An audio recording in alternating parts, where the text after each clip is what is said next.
have to understand that I'm Geraldo. I'm not anyone to trifle with. I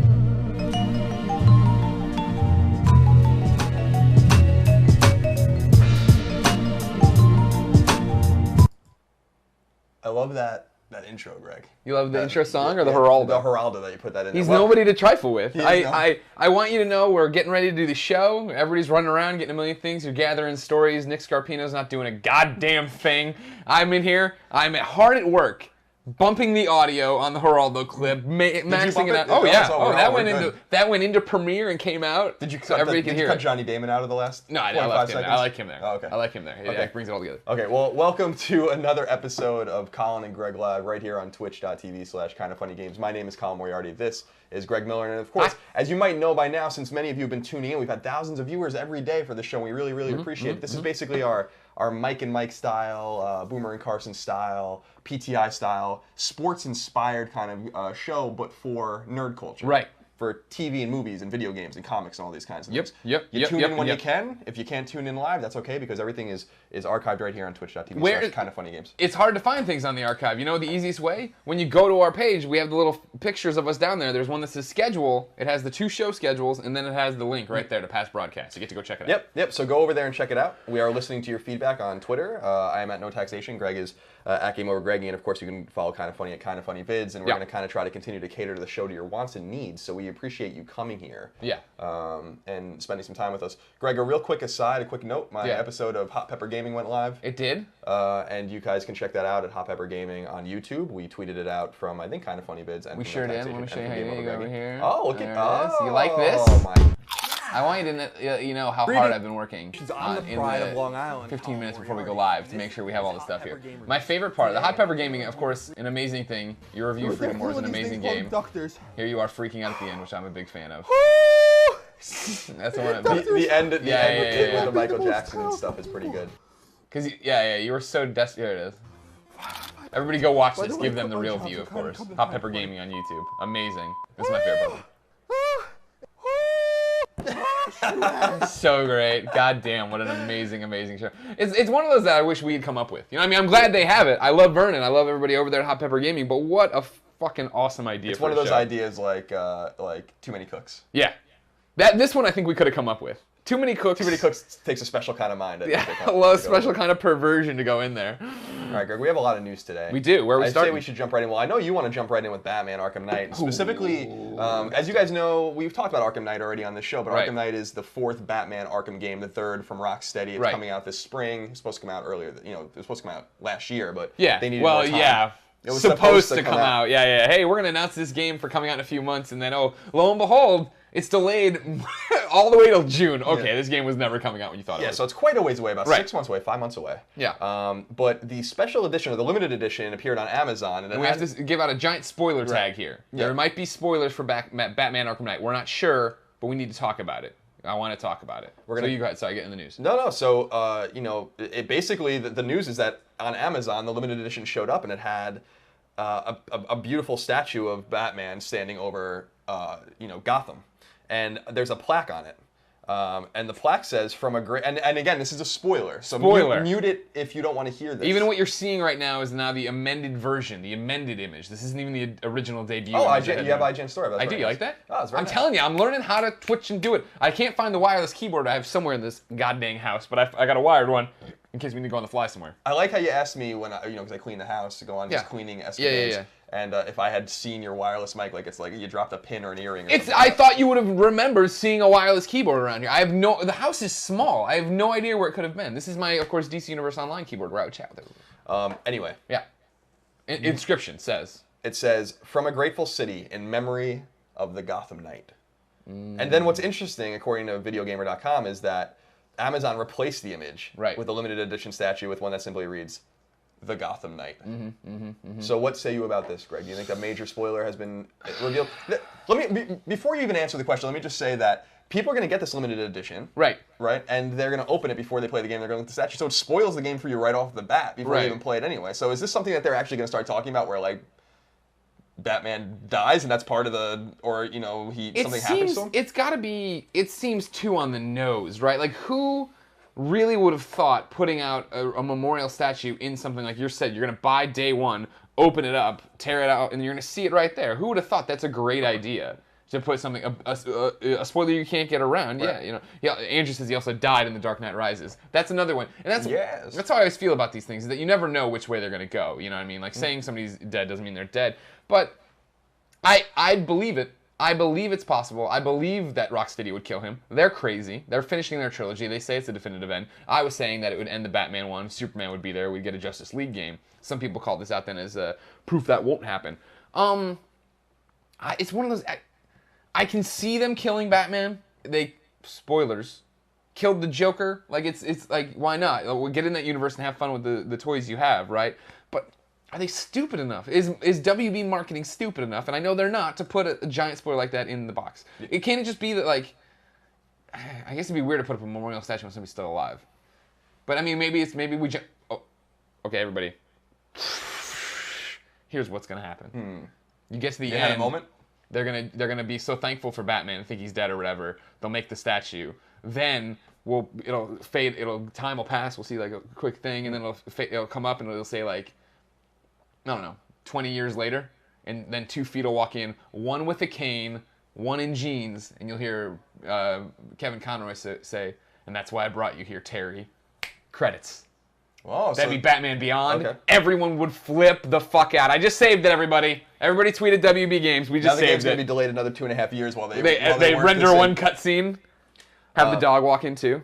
So yeah, I think that's an interesting theory. I do agree with you that this had gone through so many people, the publisher and the developer. Yeah. There's no way that they would spoil the game like that unless it was intentional and that it means something to the game's story.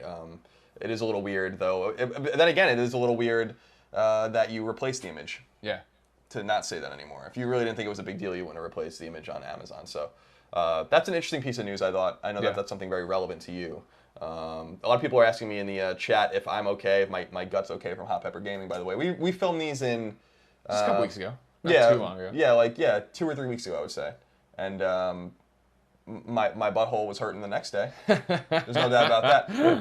As they reminded us at Hot Pepper Gaming, you have mucous membranes, in your butt. In your butt, and so you eat something hot, it's gonna burn again. Yeah. And I remember actually tweeting. We have an epic group chat going on with me, you, Nick, and Tim. And I remember being on the bowl and just saying that I was really scared to let it loose. Let release the Kraken, as they say. Now, here's another interesting story, Greg, that I wanted to talk to you about. And this is kind of relevant to something we actually posted on the Kind of Funny Gamescast about our predictions in terms of what we thought was going to happen and some of the games that we were also excited about coming out. One of the games that Tim talked about was Kingdom Hearts 3, which a lot of people were really, really excited about. My theory was that game has no prayer of coming out this year or next year. Yeah. That there's so much overlap between the teams and the leadership at Square Enix in terms of the team that's working on Final Fantasy 15, which, by the way, is also not going to come out this year, I don't think. And the team that's working on Kingdom Hearts 3, that I think they have to finish one and get one out and then kind of pivot to the other one. And so one is still, I'm sure they're working on it, but it's kind of like a Naughty Dog situation where you kind of split your teams. Sure. And it hinders the literal progress of the game in terms of how quickly you can do it. Well, Bill Farmer, who is apparently the voice of Goofy, and I wouldn't have never known this. Straight from Goofy's mouth. I would have never have known this had the internet not told me that. Yeah. This was Goofy's voice. Bill Farmer, who's a voice actor, and his Twitter is @GoofyBill, so I guess that kind of gives it away too. Basically, he says that the game, according to what is being told to him, is coming out this year, and his voice acting for it is done. Now, he goes on and on in his Twitter conversation. This comes from NeoGaf, the forum NeoGaf. Twitter user named Dean asks him, is Kingdom Hearts 3 coming out this year? And he says, that's what they keep telling me. Yeah. Basically, he just goes on and says, like, this is what I've been told, and we're done recording. He says, okay, no problem. No prob. We are done recording on KH3, at least as far as I know, etc. Yeah. So basically what he's saying is that as far as what he's heard, I guess, from his representatives or from Square Enix, is that the game is coming out this year. But, of course, voice acting is basically one of the first things you do when you make a game. So, because you have to, unless they're doing mocap and stuff like that, which you're obviously probably not. Just like when you animate something, you write it and get the voices first, and then you animate it. Sure. So I don't think that I think that that's what he thinks, or that's what he knows, and maybe he's right. Maybe we know something. Maybe Kingdom Hearts 3 is way far along. But as far as my prediction was on the podcast, I don't think Kingdom Hearts 3 comes out until 2017, maybe. The thing about this, and this is not meant to be disparaging. You know how much I love voice actors. Troy Baker's coming through with Colin and Greg Live next week. they're not kept in the loop all that much. You know what I mean? In terms of what's happening with the game. And maybe it's different with Square, maybe it's different setup with Kingdom Hearts. But if you remember, the one I always think back to is PlayStation All-Stars and Eric Layden. Eric Layden, fantastic human being. Love the guy to death. And I remember when he tweeted, so proud to be part of a cast that includes @David Hayter, and he was talking about PlayStation All-Stars, and I DM'd him. I'm like, dude, like that's not public. And he's like, it's on IMDb. And I'm like, anyone can edit IMDb. So it's, not only did he not know the embargo he was dealing with, he didn't know the real cast because Snake wasn't in the game, right? And that's the whole thing, of course. This brings me into the comments where KScalad92 says, according to IMDb, Tim Daly is voicing Superman in the new Batman Arkham Knight game. IMDb is a very expensive Wikipedia. Anyone can go in there and edit things out. So all you need is one renegade fan who wants to go in there and put it in there. That is far from confirmed. I still predict it's true, like I said, setting up a Justice League or Superman game, but I don't think you can take that to the bank just yet. Just like I don't think we can take Goofy saying Kingdom Hearts is coming out right now or this year. Yeah, I think that it's unlikely, very unlikely. It just doesn't make any sense. Yeah. I mean that's basically it. But for all the Kingdom Hearts fans out there, Tim and the millions of people that are going to buy that game, I hope that he's right because I know you guys are really eager to play it. But I think Final Fantasy 15 comes first, then Kingdom Hearts 3, and I don't think you're going to see either of them this year. Remember, when I was in Japan in September, they told us when we were asking them questions at Square Enix at their office, and their office building, by the way, is really cool. Have you been to it before? No. People should look it up on the internet, just pictures of it or whatever. It's a huge building. It's really. I can do that for them now. It's a really just an interesting, very futuristic looking building. They said that we're about 55% done with Final Fantasy 15, and this was in September, so. Which is a weird thing to do. Put that kind of percentage on it. Yeah, it is. I think he was just saying we're a little more than halfway done. Let's see. Are you finding it? Oh yeah, that's it. Right, the first picture. This one right here? No, like that one, yeah. That's their building. That's a cool building. We should buy it when we hit that Patreon milestone. Look at you getting all technical with this show. I'm telling you, man, it's only day 4 and we're like, here we go. Now it's getting serious. I'm real proud of you. So we'll return to Kingdom Hearts 3, I assume, many times on this show, but yeah. In the meantime, we'll mark that as a rumor. Take it with a grain of salt. Everyone's yelling at me for not having the Portillo cam again. I forgot to. Oh, you forgot the Portillo. Well, things are happening and things are in motion. It's very complicated. There's a lot of moving parts. It looks like Christine's texting you here, and I'm sure welcome Zen Gamer Max. She's probably one of the people yelling at me about the Portillo cam. I'm sorry, Christine. I'm sorry, chat, that I forgot to do the Portillo cam today. All right? And you know, Christine, you live here too. You can remind me when you get home. God forbid someone helps me. God forbid someone named Nick Scarpino doesn't drink all my Keurig pods, then promised to bring more Keurig pods today, then doesn't bring Keurig pods. Pregnant pause. I'm going to keep poking the giant, see if he comes out swinging. Greg, this is just a little piece of news, but I thought it was pretty interesting. This was brought to my attention today, although the story is about a week old. It comes from a small website called The Games Cabin. They dug up that Little Big Planet 3 developer, Sumo Digital, is working on a quote-unquote genre-defining AAA game on Unreal 4. A genre-defining... a genre-defining AAA game on Unreal Engine 4. And it's for a physics programmer for a game that I guess is already in development. And they call the game, quote-unquote, industry-changing. So I thought this was an interesting story simply because Sumo Digital is typically known for, they've made a lot of games. I'm looking at their list of games they made now. They started making their first game in 2004. They made Super Rubber-Dub? Let's see, where is it? Right, Super Rubber-Dub. Yeah, Super Rubber-Dub. Looks like it. Pose. So they've done a lot of kind of mercenary work for a lot of different people. Like they did obviously Little Big Planet 3 was a game that they did pretty much on their own. I'm sure with Media Molecule's input. They did the Forza Horizon 2 Xbox 360 port, Xbox Fitness, Little Big Planet 2 DLC, Sonic and All Stars Racing Transformed, etc. and so on. So they make a lot of different games. I'm wondering, based on their history of kind of working with big publishers and kind of just doing whatever they can to. Kind of grow, I guess, is that I wonder if this is going to be like the kind of first major IP that they're gonna make. So there's something for people to keep an eye on. Martine Green says it all. Industry changing? Ha! Well, you don't think Little Big Planet 3 was industry changing? I don't think Little Big Planet 3 was industry changing. I just think that's a ballsy thing to come out and say. But I guess you have to, right? You got to get people excited to come work for you too. Yeah. So that's just a Ghosteen85, just subscribe. What up? Now, there's more interesting news here. Okay. And I'll go back to IGN for this story. I saw this kind of going around on Twitter yesterday, and we weren't able to bring it up. I think it might have happened after the show. Excuse me, burping. Japan's console and video game sales hit 24-year low. according to the story on IGN. And this was based on information released by Famitsu, of course, the famous Japanese weekly gaming magazine and website. And a NeoGAF user named Road compiled the data into a chart that Famitsu had released. Basically, what it's saying is that when you combine hardware and software sales together, 2014 sales of hardware and software in Japan were the lowest that they had been in Japan since 1990. And, that mobile game. Yeah, people love their phones, they love their DSs, they love their Vitas. Presumably, the story that IGN wrote by Jenna Pitcher says this: tracked sales include physical sales of both handheld and home consoles, and not digital sales that are known to contribute to the profit margins of Japanese game companies. Famitsu's data tracking parent company also doesn't factor in PC games or non-traditional spend such as mobile games. So these numbers aren't necessarily indicative of the gaming market as a whole in Japan, but are indicative of the traditional gaming market in Japan. Okay. So consoles and handhelds, but not PC, which is not really huge in Japan, and mobile, which is massive in Japan, as we know because we've been there several times. And you see people playing mobile games, and they're just on their phones everywhere. That's where I picked. That's where I fell in love with street passing, because it would I'd get on the train once and it would fill the thing immediately. It was something to do while I went stop to stop.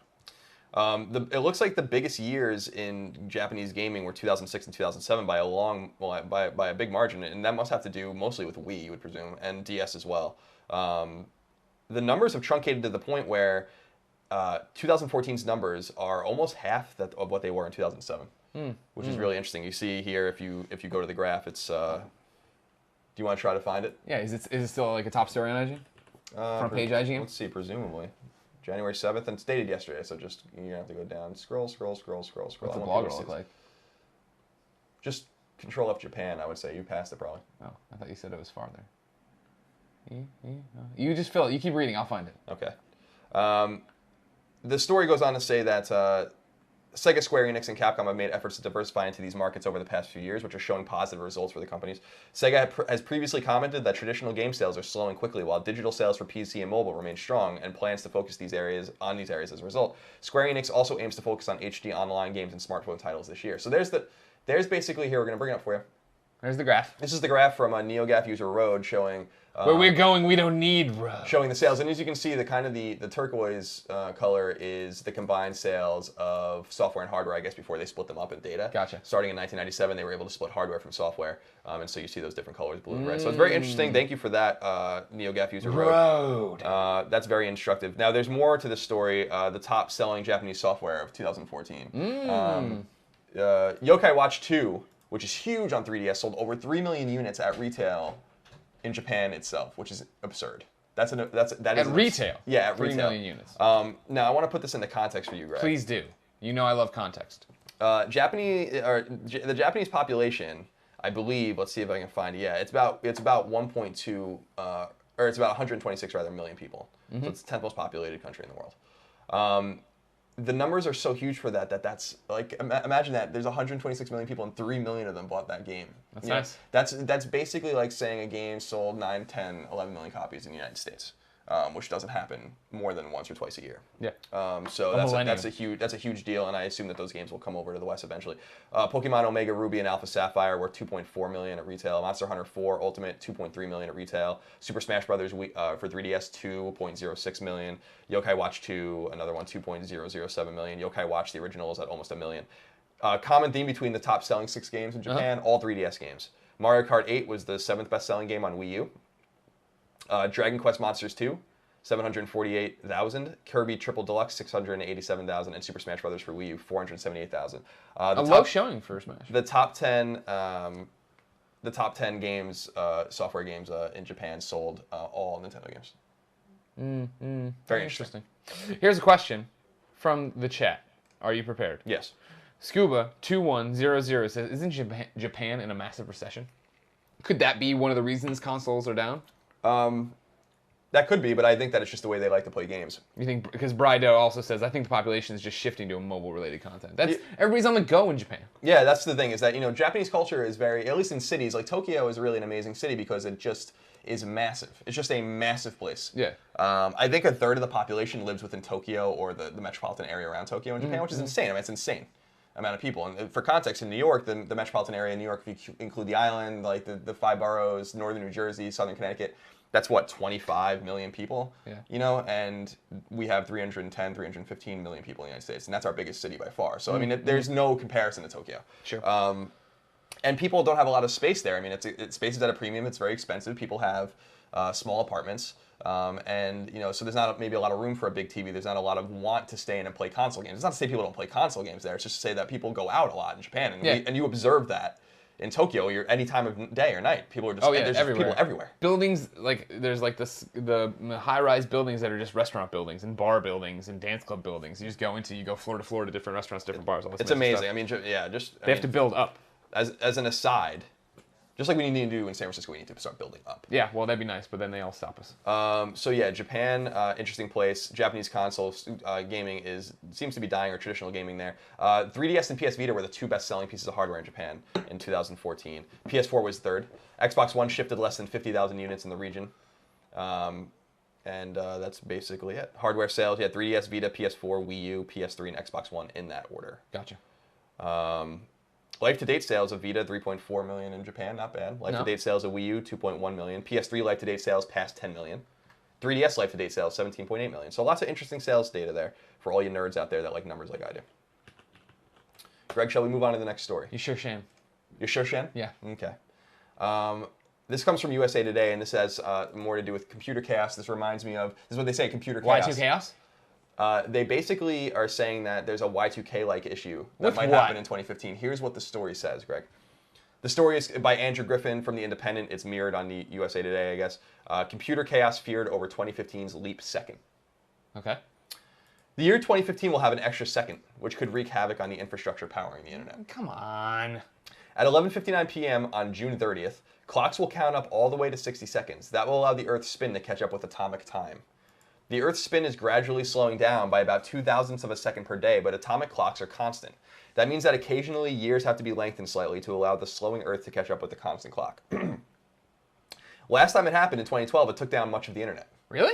Reddit, Foursquare, Yelp, and LinkedIn all reported problems, and so did the Linux operating system and programs using Java. Huh. That's bad news. The reset has happened 25 times since they were introduced in 1972, but the computer problems are getting more serious as increasing numbers of computers sync up with atomic clocks. Those computers and servers are then shown the same second twice in a row, throwing them into a panic. If a computer is told to do an operation at the time that is repeated, for instance, the computer is unsure what to do. Or if an email is received in that moment, it can find its way into the wrong bit of the server. Last time, Google anticipated the problem and built a smart update, which it called Leap Smear, quote unquote. It modified its server so that they would add a little bit of extra time every time so that they were updated, so that by the time of the leap second, they were already caught up with the new time. It's pretty brilliant. It said when it laid out the plan in 2011 that it would use the same technique in the future when new leap seconds are announced. Leap seconds were initially added at least once a year, but have slowed since 1979. The U.S. wants to get rid of them entirely, arguing that they cause too much disruption, but others have opposed the change. What do you think of that? I don't know. When's the world going to stop spinning? If it slows, when does the year get longer? When does it just go on and it never stops? And life is a never-ending nightmare. I don't know. That's a really good question. Life is a never-ending nightmare. When does that happen? We become tidally locked to the sun, like the moon is tidally locked to the Earth. Yeah, you're telling me. That means it's the same. I know. Yeah, that's the dark side of the moon and what our oceans are all about. That's exactly right. That's a good summation of that, Greg. So I thought that was an interesting piece of scientific news. Yeah. I'll never forget Y2K and anticipating the end of the world. Oh my God! You remember how exciting that was? Like you thought planes were gonna fall from the sky, and then nothing happened. You know what happened? I'll tell you how I rung in Y2K. I was watching the WWE's countdown or whatever, and Chris Jericho came out at 12:01, and he just talked for a little bit. And you saw two Chris Jerichos because of the space yeah, because the second, yeah. Then he became my lunar lock, and he floated around me, controlling my oceans. Controlling your oceans? Yeah. I don't even want to know what that means. That's an interesting story. I remember at Y2K, I guess I was in 10th grade. Silent Planet 22. As a physicist, this hurts me. Y2K happened when I was in 10th grade. I remember my buddy Kevin and I were just playing video games in my bedroom and I had my computer on in my room. I had a Sony Vaio. Yeah. Just, ancient Sony Vaio, and I just remember thinking it was going to crash. So nothing happened. So then, at what point did Kevin move out here to become best friends with Tim and then help us with our shows? Different Kevin. Oh. I have not seen this Kevin since we graduated high school. It's actually a mystery. No, few people. It's like there's actually myths of this particular Kevin about where he is and what he's doing in my hometown because no one has seen him. Do you internet them maybe or Google them? Yeah. You tried to chase it? You can't chase every it? few years I look for him. There's no footprint, no digital footprint. No, he was a good guy, though. He's a nice guy. Never mind, NVR says, I bet PSN crashes due to leap seconds. Oh my god, I can't believe I can't imagine what the leap second's going to do to PSN. It's going to wreak havoc. You're going to be able to change your name. Everybody welcome GB Grizz 2, new subscriber. Here's a new story. This one's about Rare, the developer Rare. And this comes from Crave Online. Yeah. The story is called Rare's next Xbox One game makes 2015 a huge year, in quotes, says composer. Okay. And the subhead says, will Conqueror Banjo-Kazooie be revived? But what's that based on? Oh, okay, here, you're going to give me a story now. Give me a moment, Greg. I'm sorry, you're burying the lead. Give me a moment. You're saying, quote-unquote, huge year. Give me a moment. I'm introducing the story, all right? Yeah, I'm listening. The story from Crave Online says this. If you look back to some of the most popular games of generations past, you'll find a few extremely successful developers who have largely disappeared over time. One of those developers is Rare Limited, a studio held in great regard during the 80s and 90s for such games as GoldenEye 007, Killer Instinct, and Banjo-Kazooie, among others. I would throw some NES games in there as well, but those are all N64 games, and that's fine. Sadly, for the past several years, following an acquisition from Microsoft, Rare has been a hollow shell of its former self. I don't think anyone would say that that's not true, Rick. Yeah. It has gone from making stellar titles like Donkey Kong Country 2 and Conker's Bad Fur Day to games like Kinect Sports. To be fair, Killer Instinct and Viva Pinata were great. However, it may be planning a comeback to recapture some of its former glory. Robin Beanland, a composer at Rare, is extremely excited about the studio's next game in development. He's currently working on the score for the unknown game and had the following to say about it on Twitter. He tweeted some music that he's written on his staff. Right. And he says, this is a huge year for Rare, in these notes, and with a little smiley face, and he shows just a little piece of it. You read music, what does it say? I don't really have the context to tell you what it says. These are notes. Yeah. It's a little smiley face. It's in 4/4 time. Okay, so we're normal there. time.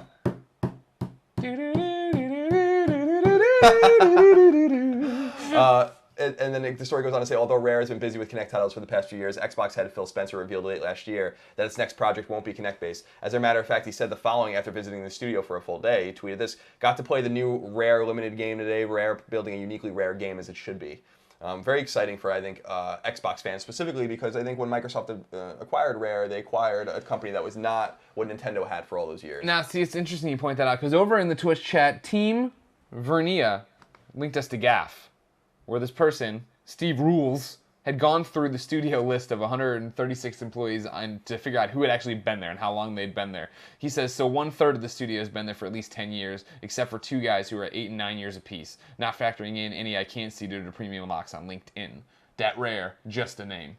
Yeah, I mean, turnover that much is not necessarily uncommon at any company, especially in game development, but I think that you have to understand that, and I think a lot of people do understand that the heart and soul of certain studios are set with certain people. Think about Naughty Dog with Neil David and Bruce, Ballard. and of course David Ballard, who Crushing blow when he moved on. I'm sure it was. But like there are certain people at certain studios that you really identify with, and it's important that they're there. Why I think Microsoft acquired the company and then allowed this exodus, or did something in the company that allowed this exodus, is beyond me, because you don't really have the Rare of the 90s, especially, that people love. Sure, I mean, they were such an essential company. You figure those people are leaving, I imagine, because they're seeing that they're not getting the opportunities they want, right? Rare used to make full-fledged games and do all these cool things, and then they came on, and for a long time they worked on Avatar crap, didn't they? For like your guy, and then it was just into the darkness. The living nightmare that is a world that has extra leap seconds. While Colin types that out, we need to point out, of course, today's stream is involving the internet. We're enjoying it. Is it involving the internet? It is. It involves our good friend. You have to understand that I'm Geraldo. I'm not anyone to trifle with. Just keep going back to Geraldo. We're streaming, of course, from our Origin Millennium desktop. Thank you so much for helping us out with that one, Origin. If you are just joining us, this is Colin and Greg live each and every day at 11 a.m. We pop up here on Twitch to talk to you about the news of the nerd. On top of that, if you're a subscriber, thank you so much. Thank you for caring. Thank you for supporting us. Even if you're not, thank you for watching. Thanks for following. Subs, of course, get private chat with us later on. They get cool emoticons that I still need to add more to. We will add the Portillo cam for tomorrow, or I will die trying. We also do giveaways each and every week, each and every day. Every day we add something new to the giveaway pile. I thought we should do it early today. We usually save it for the end, but we keep on going. And then on Friday we'll give it all away. If you're a sub, you're automatically entered. If you tweet at us with a hashtag, what did I say yesterday? Colin and Greg Live. Tweet at Kind of Funny Vids. Colin and Greg Live on Friday, not right now. You're going to enter to win this prize pack. We're almost done with our first prize pack. Yep. Includes Hulkamania Edition. Includes Season 1 of The Flash, or the only season of The Flash. Includes Logitech controller. It includes an Origin t-shirt. Oh my God. There's too much stuff already. Now, we're going to toss in something special. You ready? This is Little Depressed Boy. Okay. This is, not the Daily Press Pass. This is Little Depressed Boy. He's one of my favorite Image comics. This is a handmade thing I bought off of the creator's site to support him. I want someone else to get it, and I want you to read Little Depressed Boy. Tell me what you think of it, because it's an amazing comic book. It's back right now. Struble, Steven. There he is. He's dancing. There we go. You'll like it, I swear. But if you get this prize pack on Friday, you have to read Little Depressed Boy. Now Portillo's gone. Little Depressed Boy can sit with me. Shall we move? Oh my God. It's fine. Oh dear. Oh dear. I punched you in the elbow. Here we go. Blew out your ACL. All right, let's move on with the news, Greg, shall we? Yeah, let's do it. Only a few more items, and then we'll go and talk to the chat. And the each other. chat. Yeah. Yes, Leet Ben agrees with me. Little Depressed Boy is a fantastic comic. What is he so depressed about? Oh, it's just his life. He's a down on his luck guy. It's funny. Everybody else in the comic looks like you or I, but he looks like this. Like he's always got like he's just like sad, sad cartoony guy. Yeah, he's got a hot girlfriend now though. I don't know what his problem is. But he walks around like this. He goes to independent rock shows and he's sad. And he works in a movie theater and he's sad. So sad. The real quick news that's been going on just right now, we can just talk about this real quick, is that the Resident Evil remaster, so the remake, yeah, is available for, I guess you can start preloading it on certain consoles. Let me see, let me look into this. Yep, Resident Evil, yep, you can preload the game on PlayStation 4 and Xbox One right now, and also pre-order it on Steam if you want, according to IGN. So just a little bit of information for you guys out there. I'm really looking forward to that game. Resident Evil 2? Resident Evil remake. Is that what it's called? So the Resident Evil remake times 2. DOS 2. Right, exactly. The remake. So it's the remake of the remake. So it's not the GameCube version. It's a better version. Is it built from the ground up? Is it just HDified? I don't really have that information for you, Greg. Okay, but you're I'm still sorry. excited for it. Oh yeah, I mean it would be fine with me if it was just the GameCube version. Yeah, that's a great game. Yeah. Come with trophies? There you go. I assume it's going to. I wonder. Let's get even deeper right now into the rabbit Into hole. the minutia of the Resident Evil series? What I like to do, and I don't know about you guys, but I like going to PSN profiles and going to games up there on the top bar. Yeah, of course. And then you can see like trophies have already been uploaded or whatever, and it seems like the Resident Evil trophies aren't in here yet. So we won't have any information on that. Whoa, Dave's trophies are in there though. It's a good game. Whoa, Dave! What? Tell me about Whoa, Dave. We were talking about Vita games last night, and you were telling me you're really excited for Whoa, Dave. Yeah, Whoa, Dave's good. It's a game that's basically just Mario Brothers, the original arcade Mario Brothers. You know, the game where you're fighting the turtles. Yeah. And you're collecting coins and all these kinds of things. That's really a bad description because you're fighting turtles and collecting coins in all the Mario games. So it's the static screen with the pipes that you come in and stuff's flying around. It's the arcade game. It's the one everybody forgets about.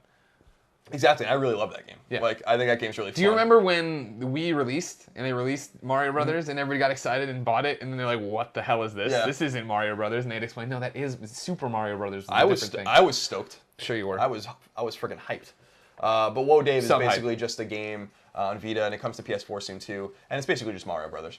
You're really a special kind of person. This is our life now. Yeah. You and me together. I'm a special kind of person. You look like you never grew up over here. I didn't. Peter. I didn't. Peter? Peter? Why? He's so young. Let's go to GameSpot for some more news. Mafia voice actor teases Mafia 3. Okay. This is pretty You like exciting. Mafia 2? We both like Mafia 2. I like Mafia 2 a lot. It was a little bit empty. You can tell that game had trouble getting out. A lot of Nolan North voices in it. But I thought it was a really fun game. Yeah. And the DLC was pretty good too, and I platinumed it. It was a lot of fun. The game by Eddie over at GameSpot says Mafia voice actor teases Mafia 3, and this is what it says. Fans of the Mafia crime action series from 2K Games may not have much longer to wait to learn about the next installment in the franchise. Voice actor Risk Pasqualone, or Pasqualone, I don't know how. Let's say Pasqualone. Who played Mafia 2 protagonist Vito Scaletta in the 2010 game, teases on Twitter that a new Mafia game may be announced soon. Might, quote, might have some Mafia news very soon, he said, end quote. And to another who bluntly said, quote, make Mafia 3, Pasqualone replied, quote, might have some exciting news very soon. So that's pretty cool. I believe that the game is made, the 2K's Czech studio. I don't know exactly what the deal is with who's going to be making this game or where it's coming from, but I'm excited that Mafia will probably come back. I think that is a strong idea for a game. I like the Godfather game too, Godfather and Godfather 2. Right. They were nice ideas for a game. Remember Godfather 2 was just delayed at the last second, and we had it for like we had months, it forever. months, and that was the one we had to enter. You had to enter a weird code for it too. To get into it, to get around. And I'm only missing one trophy from that game, the platinum, and it's one of those trophies that you just can't get. It's like to beat up, use like a certain skill on guys, but I've killed everyone in the game. Sure, so now you can't go back and do it. Colin, yes. I have breaking news in the chat from Josh King 86. Hit me. He's found the trophy list for Resident Evil. Oh, fantastic. The remake here. So what do you want to know? Well, it's got a platinum. I can see that. One platinum, one gold, 15 Platinum's silver, platinum. Yeah, so let's look at let's Let's put it on the screen. We can all unpack. we can all look at it together. Oh man, that's gonna be tough. What? Oh, because like I don't have the Twitch chat open over here, so I couldn't even get back to it. So I'd have that's to. okay. All right. So let me just. We don't have. Oh, hold on a second. Okay. Well, you want to see this movie? You talk about keep talking about the other thing you were talking about. Mafia? Yeah. Are you done talking about? I think we're done with Mafia. Oh, damn it. Mafia. Everything's falling apart, Greg. No, it's not. We're having a good time. Yeah. So Mafia 3. Hopefully, we'll learn some news about that. It's been a while. 2010, man. It was a Mafia 2 came out. That was a long time ago. Yeah. In real years, with or without the extra second that we're gonna get this year. that's the second that'll change everything. Make it really impressive one way or the other. Man, look how you see how I problem solved this? Pretty amazing. What do you do? I emailed it to myself from this computer, and then I'll open it You're over very here. savvy, Greg. I'm getting there, you know what I mean? You're very savvy with the technology. Greg, you're so savvy with the technology. Here we go. Now we're looking at it together. So now you can do it. You can talk about what you want to talk about. Okay, so... I'll pull it back up over here. Otherwise, you're going to squint yourself to death. So there you go. Okay, so yeah, we have very easy difficulty. That's probably what you're going to play it on. I'm not going to... I probably won't play it. Really? Yeah. Unless they've... Resident Evil and I do not get along. I've forever... I should be Resident Evil's core audience. I should love Resident Evil. And I was so excited when I picked up my PS1. My friend's like, this zombie game's amazing. Here, just jump into Resident Evil 2. And I got it in the tank controls. The inability to move and feel like I was having any fun, I was like, no, thank you, I can't do this. And I've tried. I bought it on GameCube. I tried to go back for it. I tried to be, I just couldn't do it. I just couldn't get into it. And then even Resident Evil 4, like, I just don't like I don't like that I shoot things in the head and they don't drop. You know what I mean? Like, I have this weird thing about the game. Dude, Resident Evil 4 is the best. I know, and it just did not hit for me at all. You're a crazy person. I am a crazy person. I think everyone knows that by this point. That game's so special, dude. I'm sorry, but I didn't mean to let you down by not liking Resident Evil 4. Just a quick piece of news for people that are excited about Evolve. Yeah. Evolve's coming out very soon. The game has gone gold. Ooh. So please be excited about it. Please be excited. Finally, Greg, I mean, the only other piece of information that I think Everybody says no tank controls in this commercial, or this version. I assume that my assumption was that they Sure, would. exactly. I'm willing to give it a shot. I'm just saying that in years past with the Resident Evils, I've never been all into it. The last piece of news that I think we would be silly not to talk about again is that's not going to do it. That's not. You don't think that Twitch chat likes Portillo playing with his Missouri Tigers hot dog? That's just going to antagonize him to keep playing with it. Uncharted 4. What about Uncharted 4? We're very excited about it. Uncharted 4, lots of new information coming out from Game Informer. Game Informer saw the game and all these kinds of things. So, over at NeoGAF, again, NeoGAF's a gaming forum, a very useful gaming forum. Everybody loves the GAF. Shout out to those guys. They've been very kind to us. They have a thread over there called Uncharted 4 Game Informer Preview Details. A user over there named Bombshell. And it says credit to Junior Rex. I don't know who that is. I mean, that's another... Good old Junior Rex. Him and Rode have a long-standing NeoGAF battle. But basically, they have little bullet points about the things that were in the preview. So I thought maybe we would go through some of those and see what we think about it. And then, let's do that. Okay. And then I want to have a conversation about this very thing. Okay. So I'm just going to select the ones that I think the ones that stand out to you. Yeah. Sure. Porting The Last of Us to PS4 helped Uncharted 4 development. We've heard that before, that they were using that as a tool, an instructive tool. So that's not news. Small team working on it since Uncharted 3 development ended. Half the team moved to Uncharted 4 after The Last of Us, and the rest after Left Behind. So they basically started splitting off people from The Last of Us to help with Uncharted slowly. Okay. Takes place 3 years after Uncharted 3. We already knew that. At the beginning of Uncharted 4, Drake is living a happy life with Elena. Yes! That is huge. Thank you very much. And Sam appears. Sam's his brother. Drake thought Sam was dead. Interesting. It says Sam's life depends on him finding an artifact from Henry Avery. Do we know who Henry? You're checking right now? I'm going to look right now. That name sounds really familiar to me. Let's see who this is. Wikipedia says Henry Avery, also Avery, or Avery with an A. Is he related to Avery Barker from Nashville? Undoubtedly not.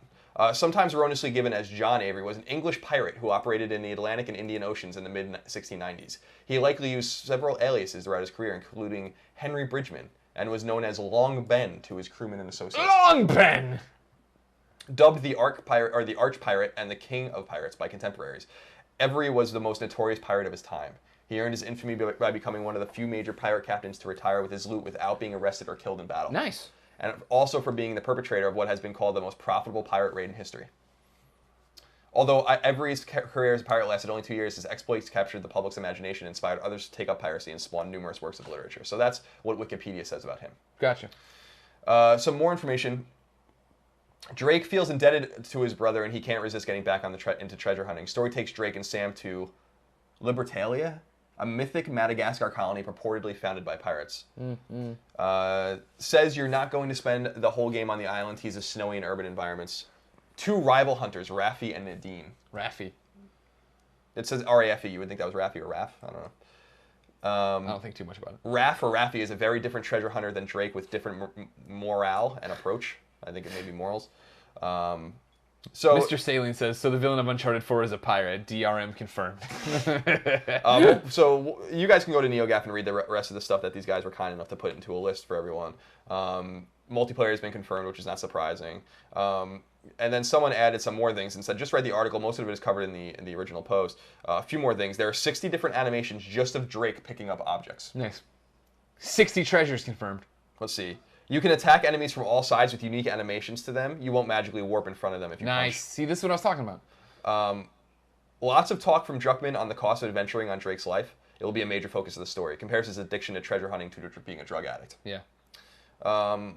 Let's see. Cutscenes are now all real time.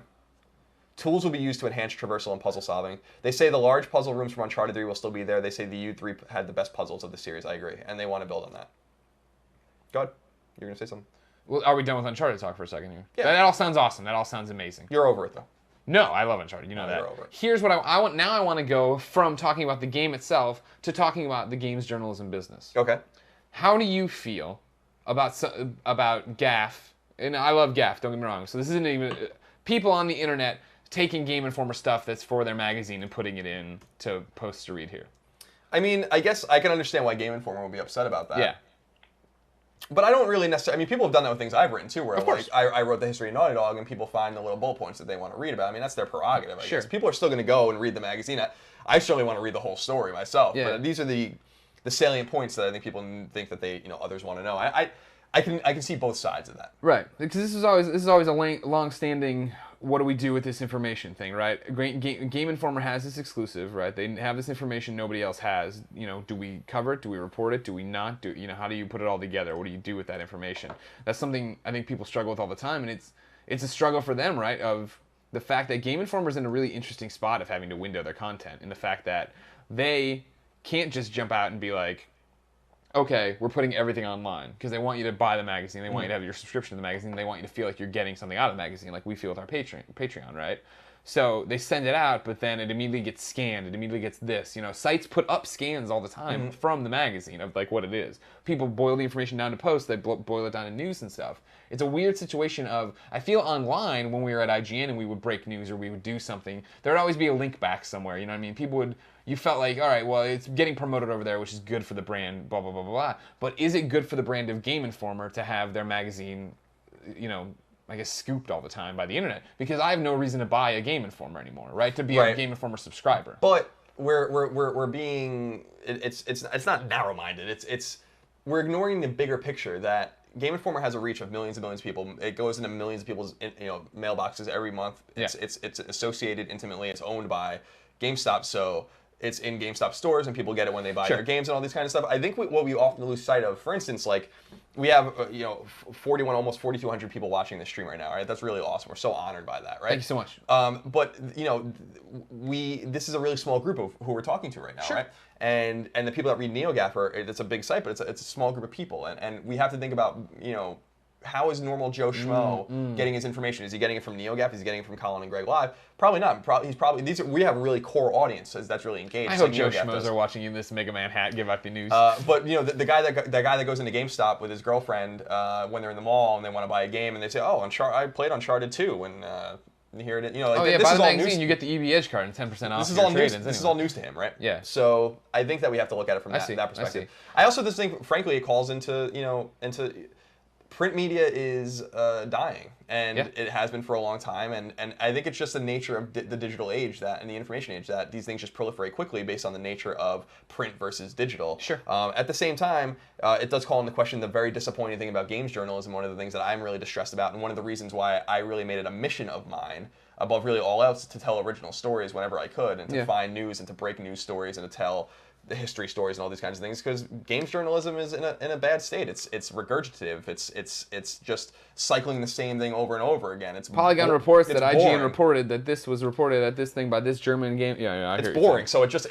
reductive, and so I think that's the bigger problem. The thing here is, like, I think Game Informer's learning quickly at how to do this and make their website, their .com matter, right? Because I think for a while they had it, they'd put it up and they didn't know what to do with it, and they're still figuring it out, obviously. But windowing content, doing the cover reveal here, right, having these exclusive screens, I'm looking off to the side here, and then of course promoting when your next update is coming, right? This is all a good way to be like, all right, on top of having the magazine, we have the site, we're going to drive you to the site for some of the content, blah, blah, blah. But they still are in that lose situation where they get it out and gets out early and somebody else has it, and what do you do with that information? And this all, for me, stems from, recently I had a conversation, a real quick exchange with Andy from Game Informer, the big head honcho, Andy Mack. Big Cheese, Andy Mack, about he took issue when we were still at IGN that with their Just Cause 3 reveal, that IGN used the Game Informer screenshot, they cropped it down to get the Game Informer logo out and used it as a thumbnail for the article and for the news article.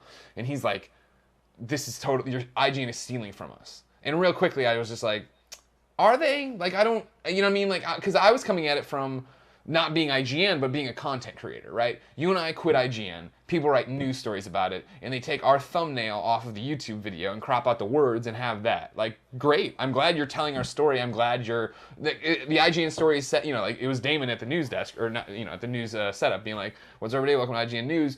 Game Informer has, you know, I mean, like, they're mentioning it right off the bat, but he still took issue that cropping out the logo on that sense was still wrong, and I didn't agree with that. I thought that if you're promoting it and attributing correctly, yes. If IGN was to take the same screenshots from Game Informer, crop them down, and then post them as their screenshots and re-watermark them, that's some bullshit. But when the news story is Game Informer is breaking this, I think it's a different thing. And so for me, that's just coming up. This is not exactly the same thing as this NeoGAF thing, but it's such an interesting position that pretty much the last like bastion of games journalism in a print sense is like dealing with this and having to do this, and then having to go publicly on to public social media platforms on the digital front and be like, it sucks these other digital sites are doing this to us. Right. It's like, well, you know, it's a weird thing. It's a weird world. Yeah, I think that, I mean, I don't I'm just so disappointed with, I think that there's great news outlets out there. Yeah. In terms of politics, in terms of sports, I think there are awesome guys out there that are telling great sports stories, especially. Sure. I think sports is just, I think the gaming industry and the way games are written about and this is the model for this show, can learn a lot from how sports are covered. I really believe that from the bottom of my heart. Yeah. There are real journalists doing real things. You watch, Sunday NFL Countdown or on ESPN or like the NFL Insiders or whatever. A lot of people are confused when they first start watching it because like all the guys are on their phones like the entire time. Right. And it's because they're like talking to their sources and just like getting things out there and being like, oh, I can confirm that this happened and these guys are talking to this guy and blah, blah, blah, blah. Right. Like, you don't see that in games journalism. And, you know, I did my best to shake that like kind of reductive regurgitation that everything happens all the time. Sometimes that's the nature of the beast. These guys know this thing and we report on it. But I made it my mission to try to tell as many different kinds of stories as I could. And I think games journalism can benefit a lot from that. So you have less of these issues. It's like, what is the Uncharted 4 is coming, and we know this information, but what does it mean? How can we interpret it? Like, can we get more information? Those kinds of things I think are more relevant than just taking a bullet pointed list or whatever. You take the bullet points and then you see if you can tell your own story and like how you can evolve it instead of just you search for Uncharted 4's release date or something like that. And it's the same 100 stories. You know, Sure. It's just I don't know. It's just so. Here's my question now off of that. Then, is games journalism as it stands right now? I think most of it isn't. I think that, and maybe it's easy for me to say, but I think that not a lot, but some of what I was doing was journalism, and some of what people were doing is journalism. You know, like Jason Schreier at Kotaku is most certainly a games journalist. Yeah. He breaks stories all the time. When I got unprecedented access to Naughty Dog or Sucker Punch to tell their stories, like that's journalism. When I tell you that a game is canceled, that's journalism.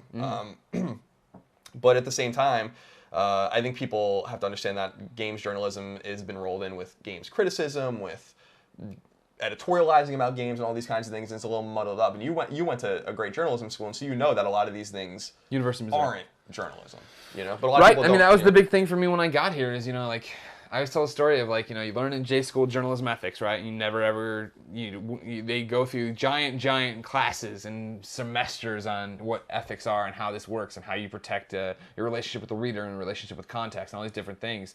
And, I remember when I was working at the Columbia Daily Tribune, I went to a political rally. A pundit, one of the senators, was giving his speech or whatever. And I was in a shirt and tie and my, slacks or whatever. And I get there, it's a Missouri summer. It's your shirt's sticking to you. It's 1,000,000 degrees out. And I got there and I walked there from the office like an idiot because it wasn't that far, but it was far enough that I'd be dying of heat.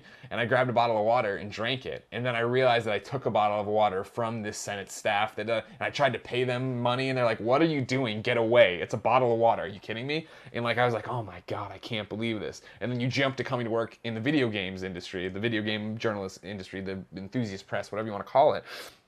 And that didn't exist at all. You know what I mean? You're sent on trips. And this is when I started, and they've definitely fallen off a cliff since then. But extravagant trips for I was go to Palm Springs, stay at this resort for 3 days to see one game, and it's like what are you talking about? You know what I mean? Are you kidding me? And now it's way better. Even in my 8 years, it's grown up, but there's still so much more for games journalism to grow up in and do more in the industry to get behind it. What you're talking about is having sources, telling stories, being insightful.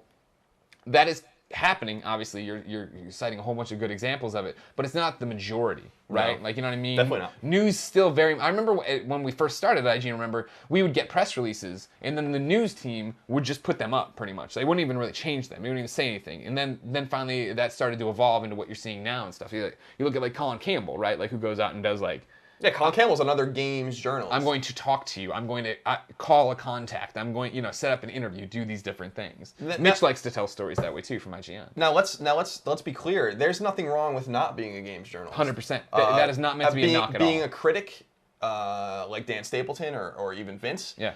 Being an entertainer, which I guess is kind of what we are, a person that interprets news. I also editorialize, right? I'm still writing for places. Right. There's nothing wrong with that. Yeah.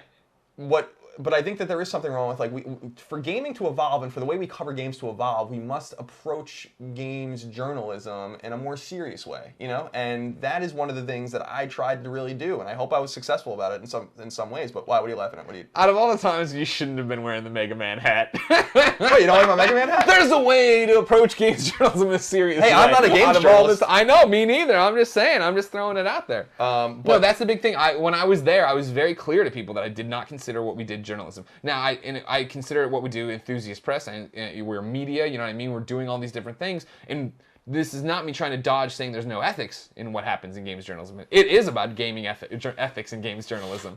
They're there, you know what I mean? That's the whole thing. I was never paid off for a review. My job was never threatened before about a review I gave. Nothing like that ever happened, nor did I ever get hey, here's this, here's this DC Universe. This is sent when I had cancer from the DC Universe Online people. It was I hope we get a good expansion pack review. You know what I mean? That never happens. That's not how it works. You make these interpersonal relationships and you have them, and that's how it can get sticky when news does start happening, right? And that's the interesting thing we've found recently with our lives, right? Of we know these developers super well, and then a news story breaks, and we may not be covering it. You know what I mean? We're not the guys with the byline, but it's still a weird situation to be in with your friends. But that's how it is, and that's how it goes. But I agree. So it's a weird thing of growing up right now. Yeah, I think that the way games are covered is young. I think that people are just really eager for a click. What? Jens Anderson from DC Universe Online is watching this. He said we sent them because we love you, Greg. I think that games journalism and the way games are covered will evolve as everything gets older and people will kind of find their feet underneath them and figure that out. But right now, it's all about just writing what another outlet wrote and getting it's just when everything's reductive and just becomes only about clicks and only about getting people into something with a snazzy headline but not giving them any content. other than what can already be found somewhere else, that's disturbing to me. And that's why I love sites that don't do that. I love Politico. I love Grantland. I love, all like Politico is an extraordinary website. Right. Like they have their own digital magazine that they do, which is like super long form and awesome. Like the news is important, and getting that news out there is important. X happened at Y time for Z reason, right? But the Z reason is like 90% of the story, and then you can really get into that, and that doesn't happen enough. Hey, Nick, remember 30 minutes ago when I texted asking for a glass of water? Did you? Yeah, that was helpful. Remember when you said you were going to bring me coffee? Yeah, when you said you'd buy the Keurig at pods? Starbucks right I'm going to order 100 pods off the internet. No. Colin, everybody wants a Mega Man. You was in the Mega Man hat emote, so I'm going to get a photo and then I'll crop it out tonight. Done. There you go. Mega Man emote coming tomorrow morning, everybody. So anyway, that was an interesting conversation. That's what we do here on Colin and Greg Live each and every day. Yeah. So that's all the news, Greg. Good. Shall we jump into the chat for a little while? No, as usual. Thank you, Nick. I love you, Nick. Nick! I'm joking! I'm in the next room. You guys need it. We want to have fun with you. Come here. Get a kiss. Come here. Come get a kiss. Don't fall in the boxes there. Come here. I love you. Come Someone on. keeps saying, don't forget the Army of Champions, don't forget to switch your weapons. All right, Colin. So here's Yeah. the news you missed in your little rundown, all right? And I'm embarrassed you missed this one because it's probably the biggest news of the day. Are you ready? Yeah. Freedom Wars announcement to be made this weekend. Are you aware? I am livid right now. Yeah. So mad. There is like a Freedom Wars convention happening in Japan that no one told us about. Why are we not there protecting our panopticon? Look at this map. It's got Percy. Look Percy at these proper. cards, these collections you get. Look at this. Look at the schedule's got Percy all over it too. Motherfucker. See, it says something is going to happen during the finale at 1800 hours. Sequel, you have to assume. Announced. Hope so. Maybe a giant expansion pack. Maybe an easier way to get your weapons and level them up. That's what I want. You know what I mean? You hear me? You feeling me, dog? Right. What else? We got that news done. Do you care? Would you want a Freedom War sequel? Is that what you're about? Yeah, absolutely, dude. Yeah. Silicon Air had this one too, by the way, where I was shouting people out. Yeah, Silicon Air is a great website, actually. Yeah. They really get into the nitty-gritty with the Japanese games, which I very much enjoy. I'm a big fan of that. Still upset we didn't get invited to this, though. Nick is walking in front of her. He's got a pen. Nick needed a pen. You okay, Nick? Good. Then what about this one? We didn't talk about this one. Jenna Malone. Oh, I didn't see the story, okay. I sent it to you. You asked for stuff, I send you stuff. Oh, sorry, I didn't check my email. Jenna Malone. Yep, I know her. There's been rumors when she showed up with this red hair and she was floating around where they're doing Batman Superman that she was going to show up and be the Robin from The Dark Knight Returns. They asked. I just wanted to bring. Oh, this so up. like a female Robin. Right. That's because cool. that's what happens in Dark Knight Returns. Oh, okay. There's this girl who follows him around, and he's like, "Oh, I don't," and then she helps him and saves him, and yada yada yada. So now, yeah, there's been a few interpretations of this character throughout comic books and DC Comics lore, but now that she got asked about it and said, no, I thought that was interesting, right? Yeah. I mean, I guess you would. It's so weird to put people in an awkward spot like that, though. You know, Right. Like they can't. They're not going to lie to your face. And that's. Well, they could Jaffe it. They could David Jaffe it, lie to your face. Yeah, I mean, that's sometimes what you have to do that to Yeah, I know. protect I your totally secrets. understand. Protect your secrets. Don't forget to protect your secrets. All right.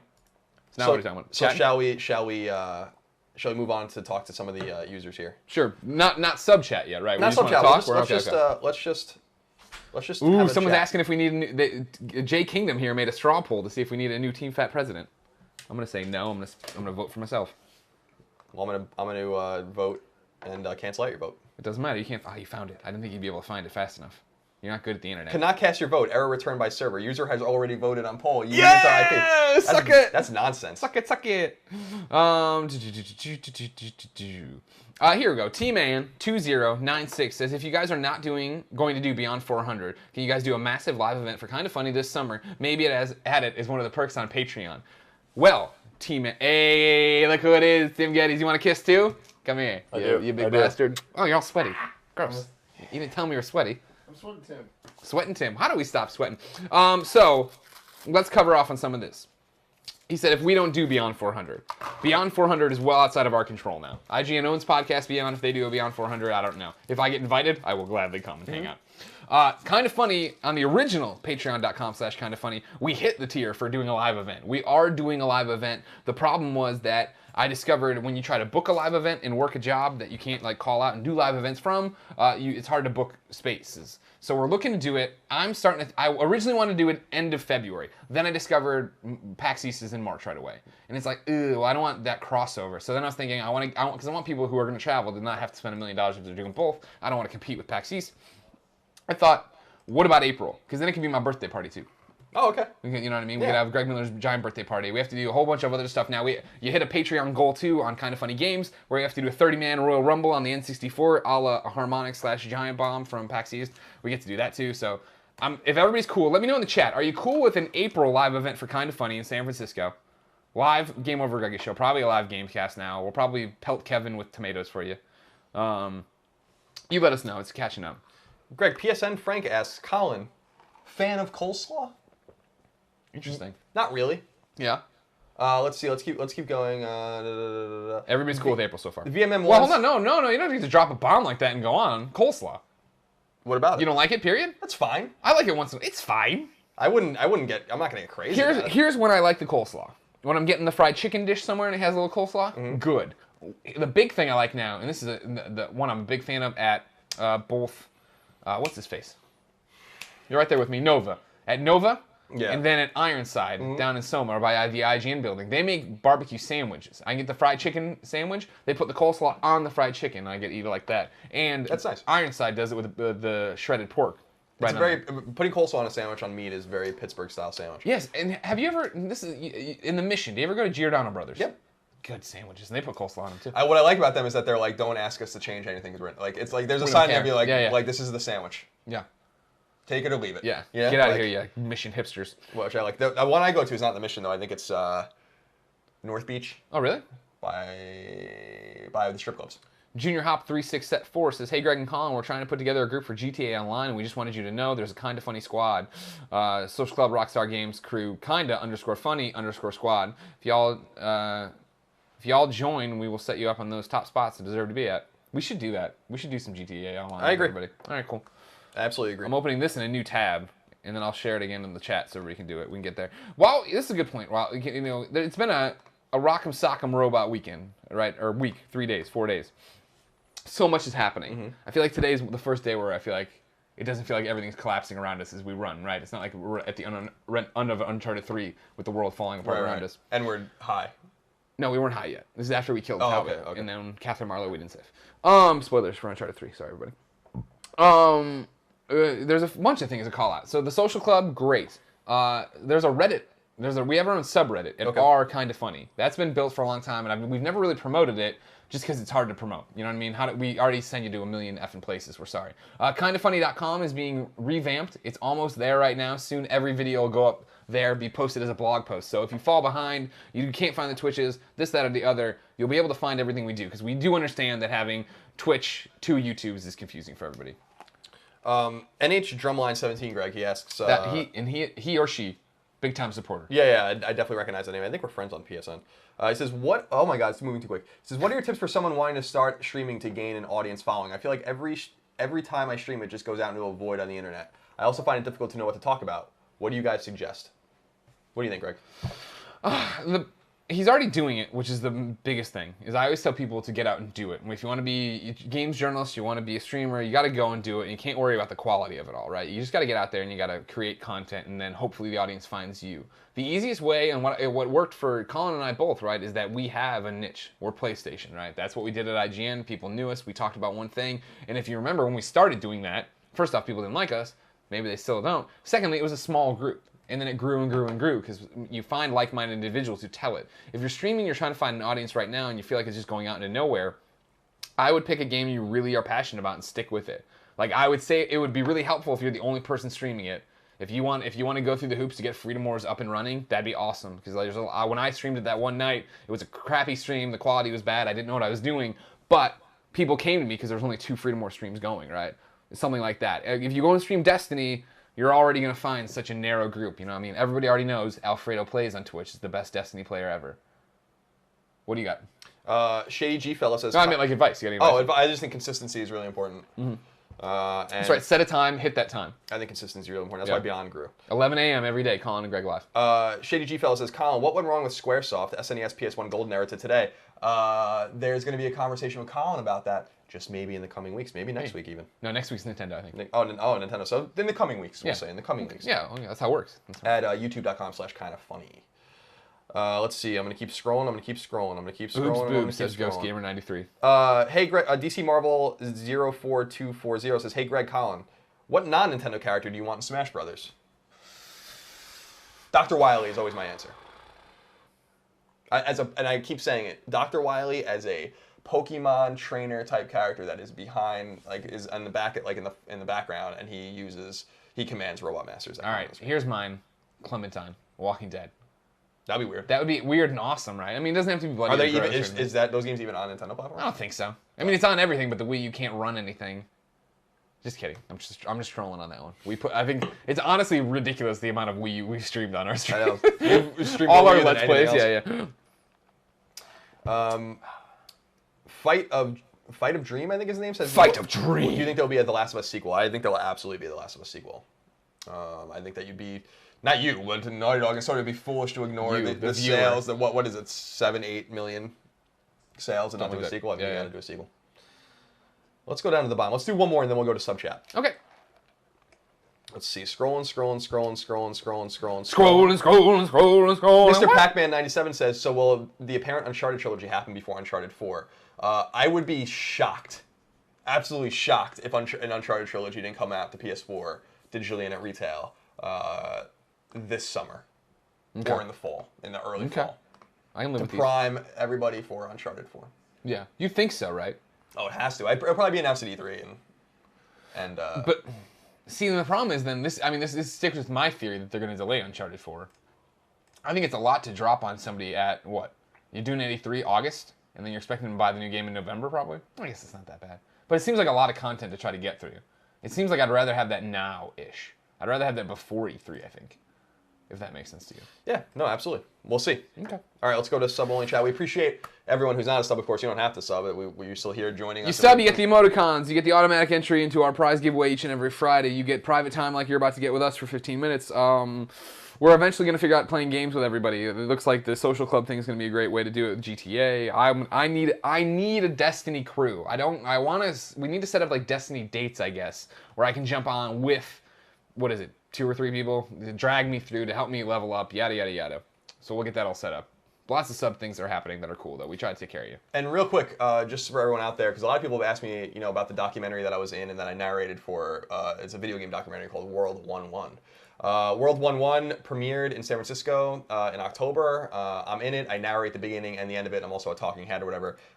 Jared from IGN and Pear from IGN and Sam from IGN are also talking heads in it. It's really, really fascinating. It's about the origins of the gaming industry. If you go to @World11 Film, 11 ONE film, so World11 Film on Twitter, the trailer for it is up, and the movie is coming out very, very soon for you to purchase and rent and all those things. The trailer is 2 minutes and 46 seconds long. I started it, but I'm not gonna let that sit for 2 minutes. But it's awesome, and I When I was really 3 years old, think they did a great my job. parents and I went out and bought Is this you narrating right now? VCR. That's Jared! We know Bought him! it, brought it home, Yeah, I don't know if unboxed I'm- I it, don't know plugged if it I'm in, in, and I'm in. played You gotta be. They're burying the lead if they One of didn't put you in moments this. in my life. Let's see. There was a world inside that little box, and then we put another cartridge Jared in, was awesome. and there's He's another a world, a fountain of different knowledge, place to fountain of go. video game knowledge. After And it's that, funny too, there Jared's was no lost a lot of going weight. back for me. I was Yeah, he has. He's trapped been talking to me inside about that how, little screen everything some he's way been for the rest doing, of da my da da life. da, and you look at this I photo, wanted it's to like, go oh yeah, this explore was and from a find while ago. new things there. There you are! Oh no, that's not you. Sorry. Okay. So yeah, go check it out, and let us know what you think. And that will be out for you guys soon. I really do appreciate your support on that. And yeah, so of course you can follow us on Twitter, Kind of Funny Vids. Yep. You can follow me, No Taxation Greg at Game Over Greggy. Come support us on Patreon if you want. You don't have to. Patreon.com/kindoffunny for all of our non-gaming content, and Patreon.com/kindoffunnygames for our gaming content. We have a new gaming podcast up called Kind of Funny Gamescast you can check out. That will be on iTunes soon, I believe. Friday. On Friday. So basically it's the same rigmarole that the Game Over Greggy show goes on, where it'll be split up topic by topic on YouTube. You can get it early if you're a Patreon, or purchase it on places like Bandcamp, or it'll be available for free the next week. So basically, you don't have to give us any money if you don't want to. You get pretty much everything. Everything will be there. It's just delayed, and that's a big thing. I do want to talk to people who are Patreon.com/kindoffunnygames supporters who are looking for the MP3 early. SoundCloud shit the bed yesterday, so Tim's fixing it. It'll be up. Right now, we've made even if you only gave $5 to get the MP3, we've for the week given you the access to the $10 MP4 as well, so you can watch the videos early. You have to understand that I'm Geraldo. I'm not anyone to trifle with. We gotta get more soundboard clips to go to. No, I gotta I get think that Mike Jackson one. I think that's totally fine without. We would never have to get. Never do another one. All right, so let's go to sub-only chat. Sub-only chat has been enabled. Okay, let's do it. All right, we're in it. It's happening. Mitt Moraine just subscribed. Donovan MTZ just sorry, they're going quick. There you go. Akabob says, please stop saying rigmarole. Nope. Nope, not a chance. If you don't want me to, if we ever stop saying rigmarole, I'm gonna F5 Portillo right through the table. Seneco17 says, can you guys keep the 8-bit intro, please? We will. I think we'll use it again. We are keeping it. I'm pretty sure, just due to a conflict of me. Again, it's raining meteors all the time here lately. We didn't communicate that for the Patreon episode. So next week's Patreon episode, we'll start with the Bing Bong Bang. Then on YouTube, it'll have the real intro, I believe, is how it's going to work. So there you go. Let's see. It's going so fast. You want me to put on slow mode? Fast. Yeah, put on slow mode. Slow mode is coming, everybody. Slow mode is enabled. Thank you. That's what slow mode means now. It's still going. What's the best kind of burrito? Says Brody Lowe. Carne asada. Yeah, I'm a fan of pork, but it's the California burrito, specifically at Underdog. Oh yeah, with the French fries. With French fries. Yeah, French fries inside. Yeah, it's great. Yeah, that's the one to go with. Let's see. Oh my, it's still going so fast. It's because it just slows people down from talking. They can't put in like 3 things. They have to do their breaks. Anyways, Trip Monkey says, any favorite non-gaming podcasts? I have a bunch. I love Death, Sex, and Money from Anna Sale. I love This American Life. Serial I enjoyed, but I'm way behind. I mean, I know it's already been ruined for me, so don't worry. But that was a great one too. And then The Moth. True stories told in front of a live audience. All great. You should grab those. Yeah, I mean, the only ones I really listen to are any of the sports ones. So PTI, which I watch on TV a lot, Around the Horn, and then Grantland's football podcasts are awesome. Gotcha. Tyler Q Hall says, I just want to learn more about this Kind of Funny Games Club. When will the reward be on Patreon? Maybe today. The problem is, like, we all schedule ourselves really tightly around here. So, like, I'm going to finish this, scarf food, then run to this place I've never heard of called IGN to record some show called Up at Noon. And then I have to run back here to do a phone call with Twitch. And then I'm doing another podcast. Hopefully somewhere in there, I'll be able to launch the Games Club. I can tell you. Can I tell them the game we're going to do for the first month? Yeah, okay. The game we're going to do for the first month is Super Metroid. The classic One of the Super greats. Metroid. One of the greats. I've never played it. I mean, I started playing it. I was a Sega kid, you know what I mean? I bought an SNES, you understand, probably 8th grade. I bought an SNES and then only played Super Mario World on it while listening to Pinkerton. On repeat. That's all I did. Because I went to Matt Noel's house, played Super Mario World there all the time, beat it, and I was like, well, I need this in my life at home. Went home and did that. Oh, you gotta have it in your life. So Super Metroid, if you didn't know, the Games Club is going to be simple. We're going to start it here on Kind of Funny Games. We're all going to play one game for a month and beat it. So it's going to be Super Metroid this time around. Then we're going to have a Patreon tier for, I think, $15 for 3 slots where people get to do it, get into it, and then they play it with us, obviously. They play it on their own. Then we all come together for a Google Hangout, all 4 of us, with a chat over here from everybody who wants to chat about what they thought of the game. We have like a book club meeting. We do it live streamed here on twitch.tv/gameover, Old habits. And then we'll put it up on YouTube as well. Sean Pitts asked, Colin, can you stream Evil Within? Maybe. I think the next game I'm going to stream is Zeo Drifter from Renegade Kid, though. Jules over there sent me a bunch of codes for it for PC and for 3DS. I'm gonna be able to figure out the streaming on the PC? Yeah, we'll see. I'm gonna give some of those codes away while I'm streaming it. So maybe that happens tonight or tomorrow. Well, remember, there needs to be an afternoon stream today. I don't think we have anything. Okay, so maybe I'll do that this afternoon. 2 o'clock we stream games. I won't be here. So yeah, maybe I'll jump on and do Zeo Drifter. I feel like we've been streaming so much Smash Brothers that we need a little bit of a break. Yeah, for sure. We want to switch it up. It's it's just one of those things that right now we're all so excited to be in this new world together doing these different things. I imagine over the next few weeks it'll taper off and get into a more, okay, I want to play this game. Greg wants a Destiny crew. Let's see. Sorry, the colors are so unfortunate. Yeah, right. Some of the colors suck. I think it says going booze shopping. Any bourbon recommendations? Ooh. Depends on how much you want to spend. My favorite bourbon is Noah's Mill, and that's going to run you $50, $60, $70 a bottle, depending on where you get it. But it's really, really good. It's got a really nutty flavor. It's done by a distillery called Willet, which we went to. Yep. Really awesome. They also do Rowan's Creek and a bunch of really good rye. So I suggest that. If you want to get something cheaper that's good, Old Grandad 117, I think, is the stuff we've been drinking that's really good. Also, I like Knob Creek a lot. Knob Creek's good. You can get that for about 35 bottles. Yeah. Or $35 for a bottle. Eagle Rare is really good, but you're not going to find an age statement on that anymore. Yeah. Which is unfortunate. And then even Bullet is fine. Bullet's fine. You can get that for 20, 25 bottles. Right. Geez, I keep saying that. 20 to 25. That just shows you how much I drink. Yeah. I think about it in terms. You're thinking in bottles. One day, I've tweeted a few times. One day we'll give you a little tour of our bourbon collection. We just have an absurd amount of bourbon in this house. So, and we're getting even more because our good friend Eric Castro from Follow the Leader, and please watch Follow the Leader if you haven't watched it yet. We might be bringing it back for another season.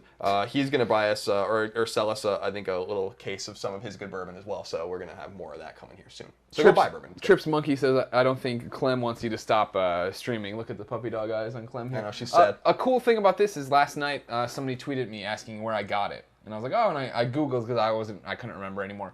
But it's Nick Miner, who if you just Google Nick Miner, you'll find his art. You can go to my Twitter feed too, Game Over Reggae on Twitter. You'll find the tweet there. I thought it was really, really cool, and it's always fun to see, like, you know, obviously, Colin and I are well aware of the impact you all have on our lives and how you change our days and how cool it is to see our Twitter feeds explode. It was cool last night to tweet out the link to Nick Miner's store. I'm going to pull it up over here and then kind of forget about it. I just went off right and did my thing.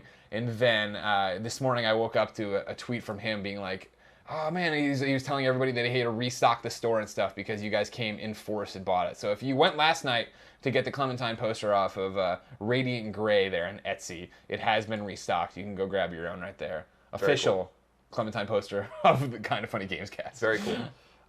Nella Noakes asks, any Castlevania streams? I will absolutely, positively be streaming Castlevania. That's coming. Castlevania 1, 2, and 3, I'm sure, are shoo-ins for Hater of the Year, a little Chappelle Show reference for you. Hate. No, they're shoo-ins for us to stream those games. And I think Symphony of the Night is going to be a perfect one too, especially after we play Super Metroid, because Super Metroid there would be no Castlevania Symphony of the Night without Super Metroid. See, and the weird thing is I played Symphony of the Night. Didn't beat it, but I played it. Like, I know that. And like Metroid for some reason, sorry. Oh, Symphony of the Night is Super Metroid. Yeah. You know, like I think you're gonna, if you liked it. Oh yeah. Then you're. I mean, I liked what I played that one night with you in Super Metroid. I think Symphony of the Night's better than Super Metroid, but I think that there would be no Symphony of the Night without Super Metroid. AMC215 says, when is the Minecraft server coming? And he does the Nick emoticon. Soonish. Again, it's just, there's a laundry list of things. The other thing that we're talking about is like, oh, we're going to stream this in the afternoon, we're going to do this, and then we keep forgetting that we have to edit the videos for the next day. That's a big problem.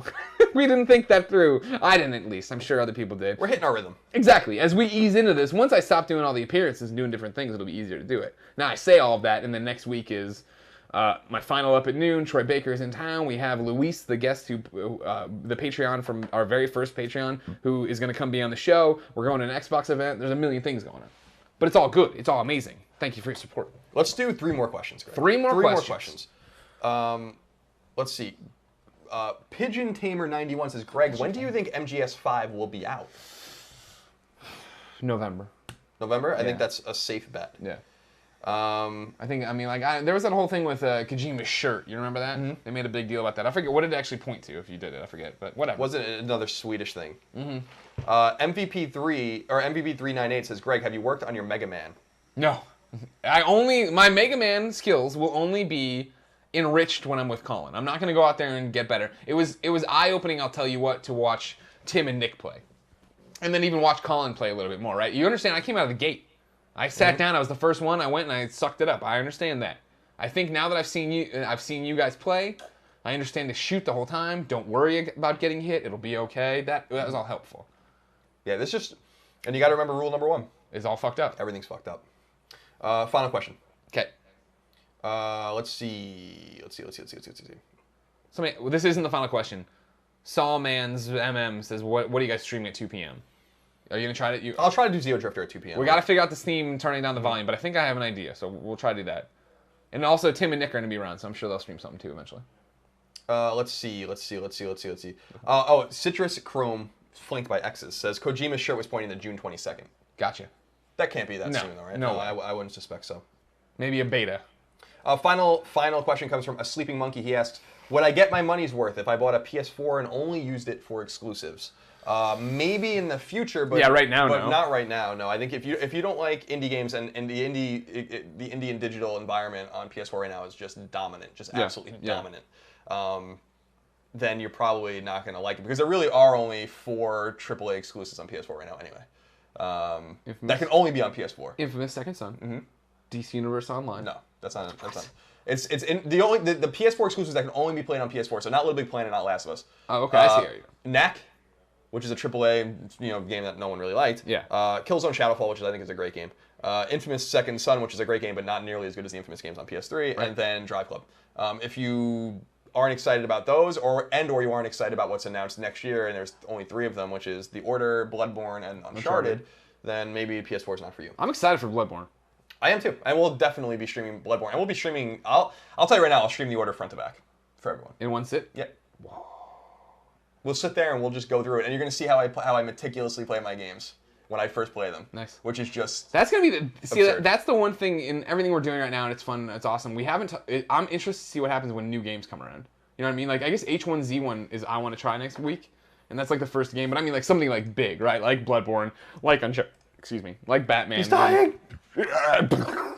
I'm turning into a Simmel. All right, Greg. Let's wrap it up. That's it. So thank you for everyone joining us again today. We're really so honored and impressed by how many of you guys are joining us each and you're every sticking day. it out with us. Please tell your friends, of course. This is a show we want to appeal to everyone. We want everyone to be a part of it. I hope it's working. I hope you like the chat. We hope you're doing well on Patreon. We hope we're doing well on all the videos, too.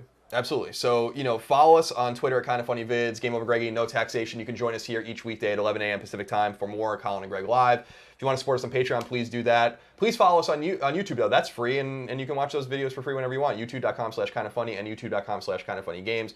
Kindafunny.com will have all the information you need about everything we're doing. We'll be streaming here later on Twitch. 2 p.m. TV/kindafunnygames. Which is like an hour and a half from now. So, Greg, let's shut it down. Thank you for joining us. We'll see you tomorrow.